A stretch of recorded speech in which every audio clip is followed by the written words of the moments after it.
මේ වීඩියෝ එකෙන් අද අපි ඔයාලට අරගෙන ආවේ තේ වෙලාවට කන්න පුළුවන් සොසේජස් වලින් හදපු රසම රස ස්නැක් එකක්. මේක හරියට ලොලිපොප් එකක් වගේ. තාමත් ඔයාලා අපේ YouTube channel එක subscribe කරලා නැත්නම් දැන්මම පල්ලෙහා තියෙන subscribe button එක ඔබලා ඊට පැත්තේ තියෙන bell icon එක ඔබන්නත් අමතක කරන්න එපා. මේ සඳහා අපි අරගෙන තියෙනවා සොසේජස් කෑලි 6ක්, කඩල පිටි කෝප්ප භාගයක්, වතුර කෝප්පයක්, ඒ වගේම ටූත් පික් ටිකක්.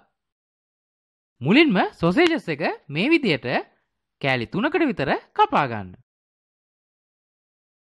සොසේජස් එක කපා ගත්තට පස්සේ ටූත් පික් එක මේ පේන විදියට කපාගත්ත සොසේජස් කෑලි වලට ගහ ගන්න. ඊට පස්සේ කඩල පිටි ටිකක් දිය කරන්න පුළුවන් භාජනයකට දාලා එයට කහකුඩු තේ හැඳි කාලක් දාගන්න.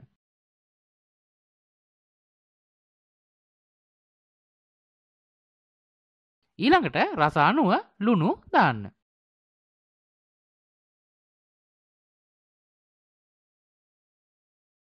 ඊළඟට වතුර ටික ටික එකතු කරමින් ටිකක් ඝන බැටර් එකක් හදාගන්න.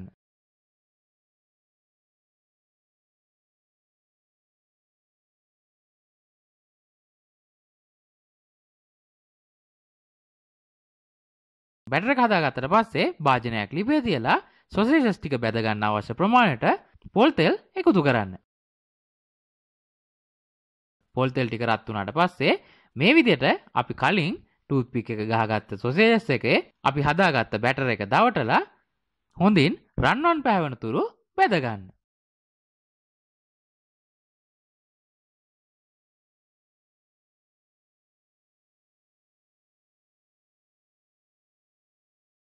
ඔන්න දැන් අපේ සොසේජස් ටික බැදිලා ඉවරයි.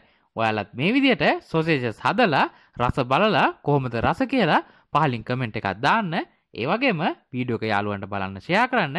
තාමත් අපේ YouTube channel එක subscribe කරලා නැත්නම් පල්ලෙහා තියෙන subscribe button එක ඔබලා ඊට එහා පැත්තේ තියෙන bell icon එකේ all කියන එක ඔබන්නත් අමතක කරන්න එපා. තවත් වීඩියෝ එකකින් හමු වෙමු. එතෙක් ඔබට සුබ දවසක්.